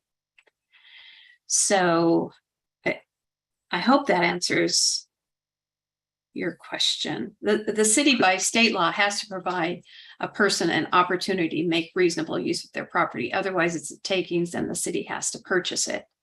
So, but the reasonable use exception and criteria are in the code. And again, at least in areas of single family development where there's been reasonable use exceptions, it's the minimum. You're supposed to build the minimum. Okay, thank you. And Christiana's right. I'm going to have a follow up. I'm sorry, I should know this, but are we a hearing officer city? So that if someone appeals a city's ruling, we're a hearing officer, right? Yeah, it depends on the type of project. Some projects don't have appeal procedures. Building permits, I think, have to go to the State Building Code Council. Oh, yeah. Some things don't have appeal procedures. Others are appealed to the hearing examiner. Sometimes the hearing examiner makes a recommendation and then it's appealed to the city council. But we do have a hearing examiner. Okay, so that's our primary way to do that when they're not happy with the city's staff ruling, correct? Okay, Right. Thank you. Right. Again, it depends on the type of permit. Oh, sure, I Is being understand that, applied but for. usually there's two ways of going, but once you go to the hearing examiner, then almost everything goes that way with a few exceptions. Mhm. But we as a planning commission in this city have nothing to do with that except what we're doing today, correct? Correct. Right. Just making There sure. may be some exception for a master plan, but for 99% of all permits, the planning commission would not have a role. It's the hearing examiner and the city council. So great, that sounds wonderful. Christiana, for more wonderful questions. You had your hand going up. Okay. Now, is that, Tracy, is Thompson, that yeah. really your hand? That's really my hand and not a legacy hand. Okay, so, and this is dovetailing off your comment about the creek, which is for me tangential to the rookery because it's all really part of the same connected habitat. I'm curious about why we have used R1 to protect Swamp Creek above the Swamp Creek wetland, and then have abandoned that just north of 522, and then also on the other side. Yeah, I cannot speak to that. What I don't know, that zoning has been in place since a long time before I was here. So I really don't know why. I will say that I can imagine that when the city was thinking about zoning, that they were applying R1 in the bulk of the wetland complex, which is where the R1 is, and that they envisioned commercial development along SR 522, again, as a state highway, with the caveat that there are critical area rules that control development next to the stream and provision of a buffer. I mean, that's. I would have guessed the same as well, that we're basically zoning by map in our already built environment. And what concerns me about that's fine, honey. What concerns me about that is that Swamp Creek needs as much space coming down through what is the TOD and across under 522 as it needs upstream. You know, I've never been happy about having the TOD border like as close to it is and having the density as high as it is right there.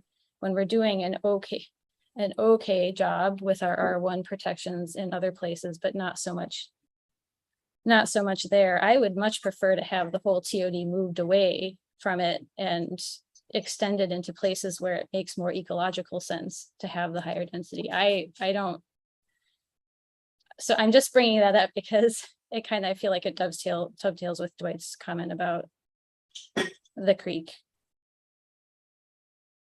I guess I will leave it at that.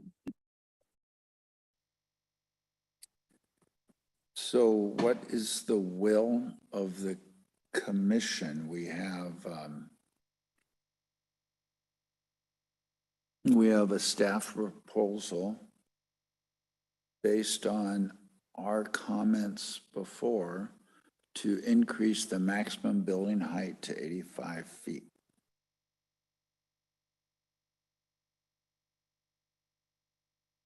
I am fine with that actually and in favor of it, except that I really would not like to see it near Swamp Creek or the Heron Rookery. Much prefer to see it further west of Swamp Creek and away from the Heron Rookery. I actually don't know if I've said this very explicitly, and maybe I should because it will help put some of my other environmental comments in perspective, but I think we're going to have to live much more densely so that we can protect more of our critical areas. And so what I would favor is building more densely where it makes sense, and then protecting open tracts of green space and having really robust riparian corridors and habitat connectivity as a complement and component of that. Commissioner Mike? Well said, and I agree.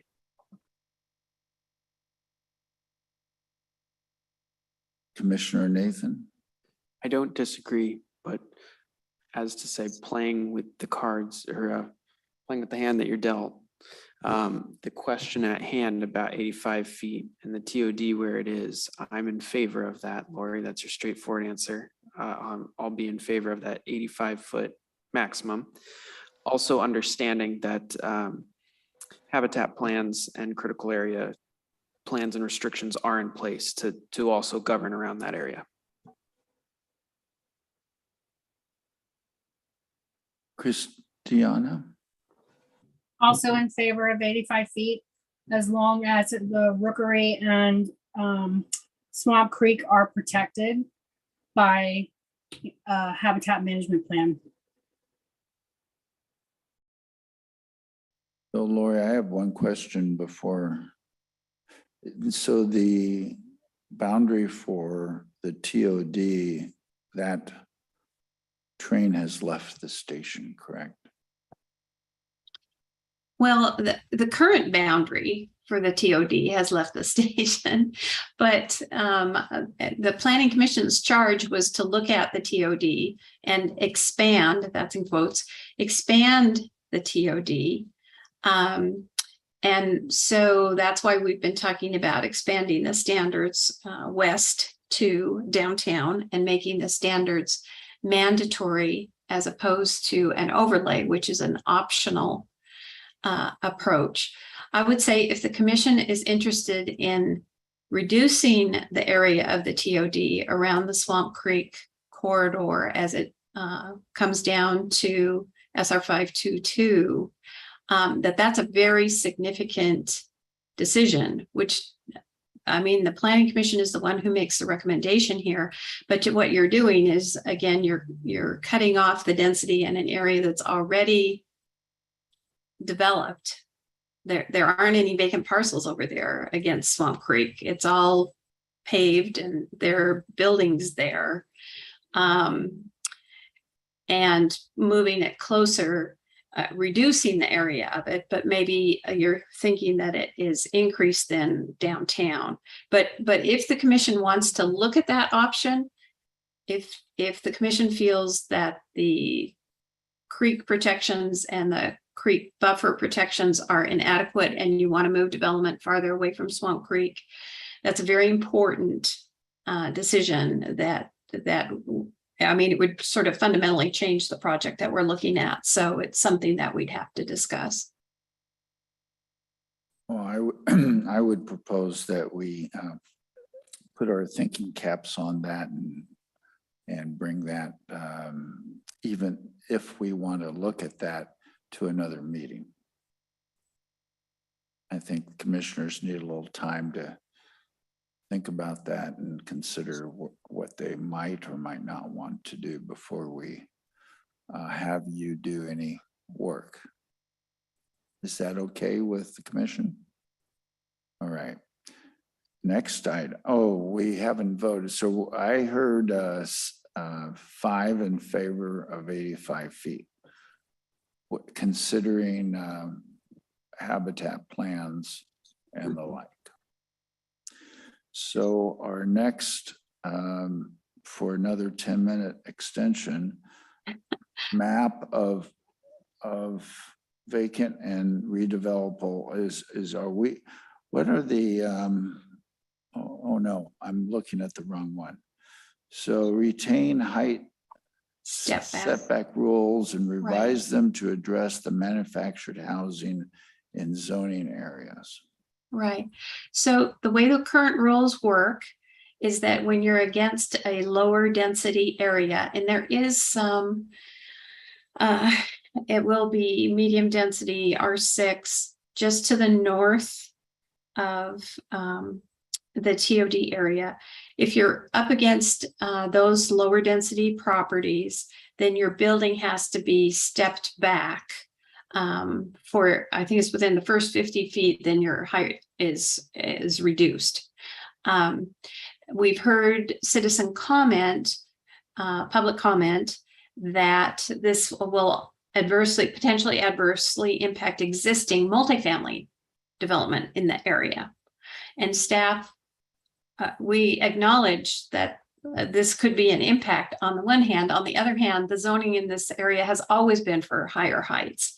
And we know that there are legacy multifamily projects that are not at those higher heights, but given the importance of putting housing close to the transit station, we would recommend that we just keep the step backs as they are, with one exception, which is that there's a carve out in the TOD for the existing manufactured housing community that is right in the middle of that area.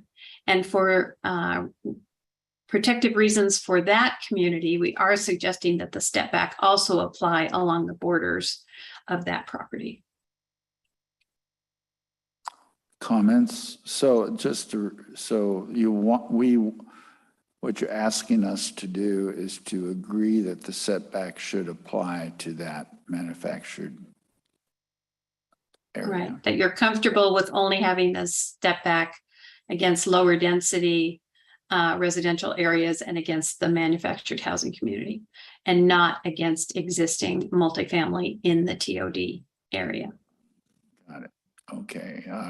Commissioner Mariel. Thank you. I just want to say thank you, Lori, for that explanation and for reporting back to us on it. I'm in agreement with staff's recommendation on that. Commissioner Tracy. I am also in agreement with staff's recommendation. Thank you.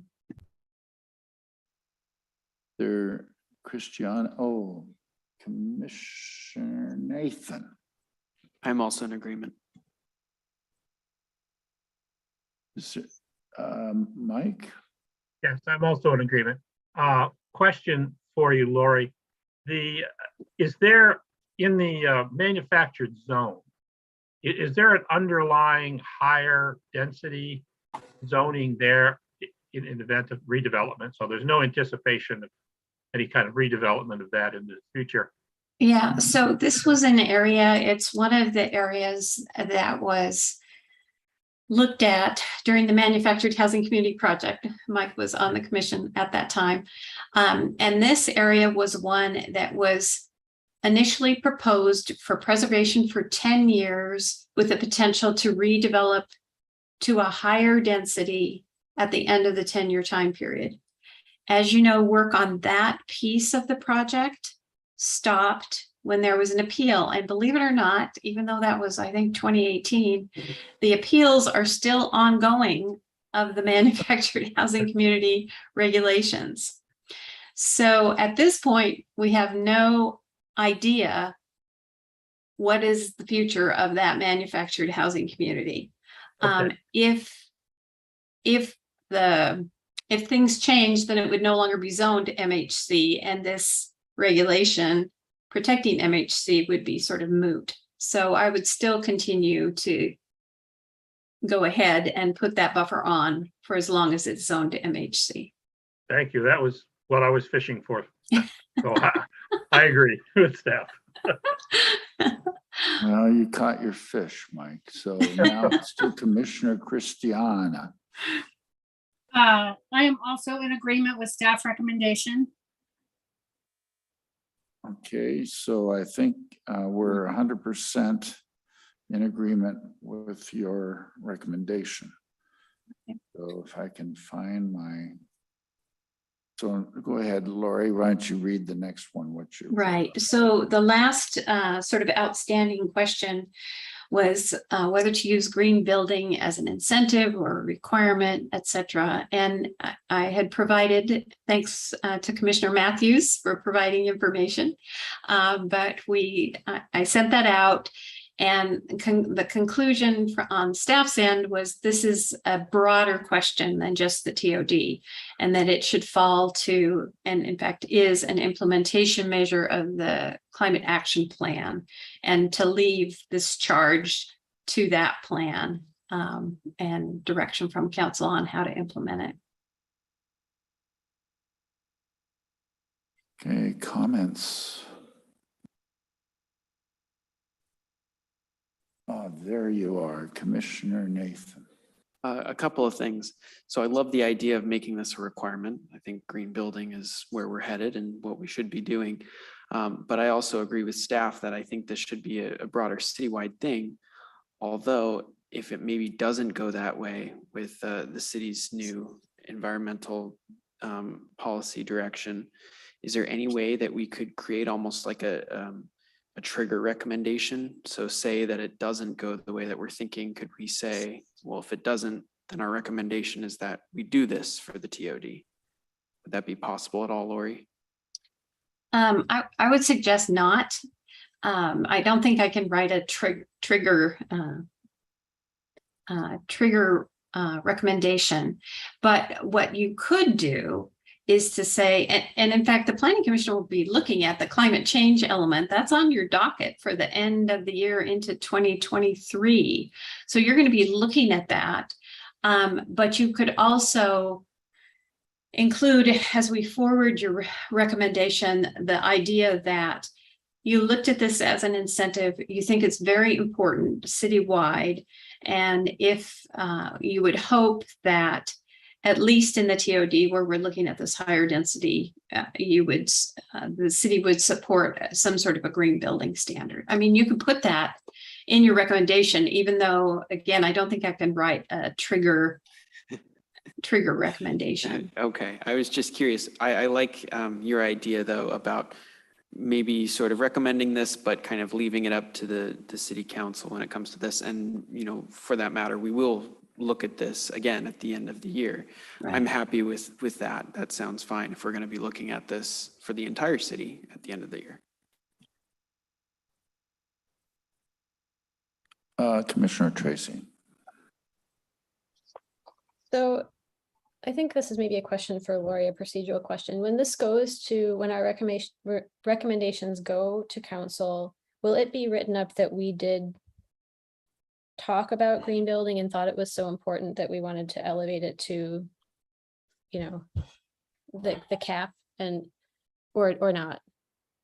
That's what I'm suggesting, is if the commission wants to make that statement, that certainly could be, for example, in the agenda bill that goes forward to the city council with your recommendation. And you could raise it also at the joint meeting to reinforce that it's very important.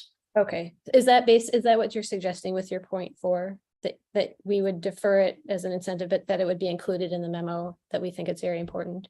Well, I hadn't talked about including it in the memo. Commissioner Lutz has raised that, but I certainly think that's a good approach. I would support that as well.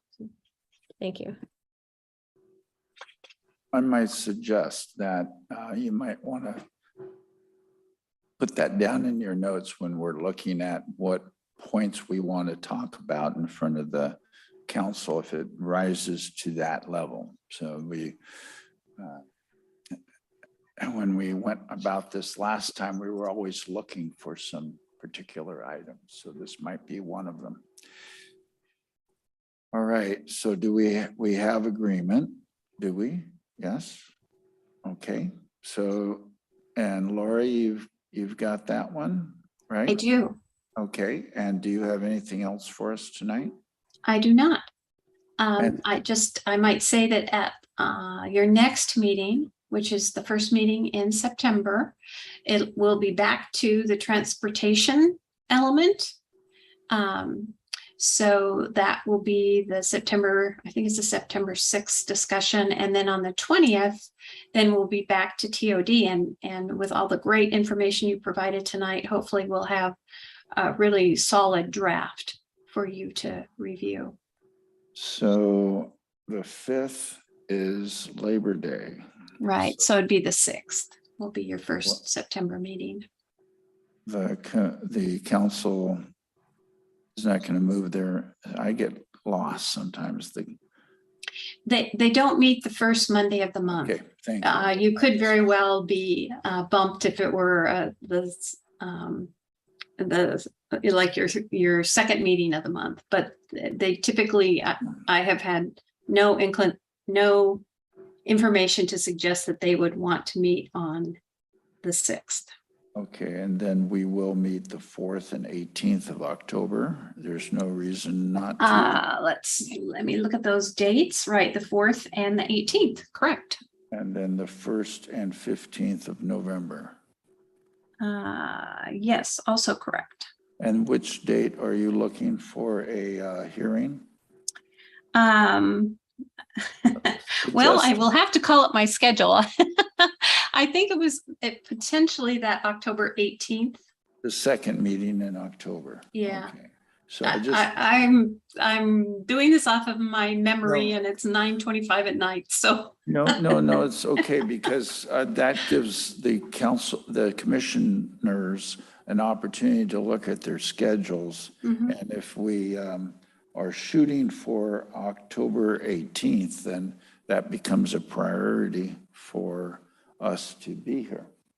So that's why I'm kind of looking ahead at meetings, and if you had any special moments that you wanted to impart to us about those meetings. So. Okay, if you want to hold on just a minute, I can look at this tentative schedule, and maybe I could even give you more specific information. We're almost done, folks. Yeah, sorry. Here, No, that's let me okay. pull I this brought up. it up. You can blame me. Yes, blame Commissioner Thompson. That's right. So it looks like October 18th, tentative date for the TOD public hearing. Okay, thank you. So let's just make sure that's in the minutes, Madam Clerk.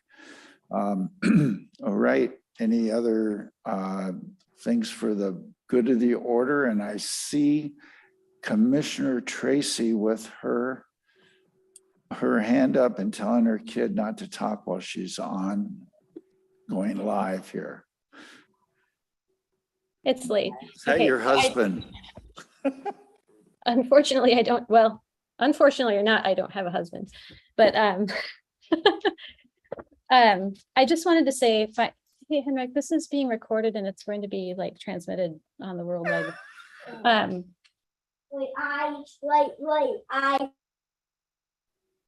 I just wanted to very quickly thank you, Lori, for putting together all the great information in this packet. Although I disagree with some of the conclusions, I really appreciate that you provided all the information about critical areas, and that especially that link to the EPA document, which I actually don't personally feel like it's counterintuitive that density is good for the environment. I do think that density everywhere is not good for the environment. And I would encourage commissioners and the public, if you haven't read that EPA document, it's a really good one.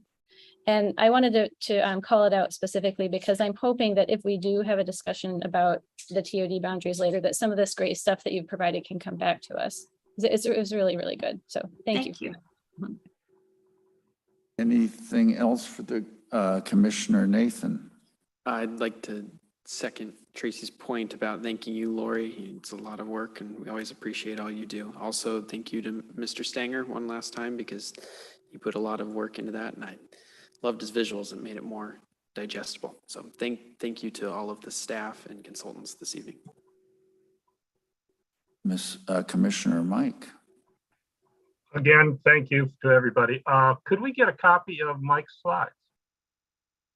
Yeah, I definitely can ask him for that, and we can include it in, I'll probably include it in that September 20th packet unless you'd rather have it ahead of time. That'll be fine. Okay. Thank you. Well, Lori, I want to thank you for being patient with us and allowing us to get through your agenda that you need in order to keep us on schedule, and all the great work that everyone's already told you thank you for. And I would like to thank the commissioners for being also patient and working late tonight, so we are on schedule. Lori Anderson's schedule and ours. So that's all good. So our next meeting is in October. So see you then. And it's 9:31 and I adjourn this meeting. Good night, everyone. Good night. Thank you. Good Good night. night.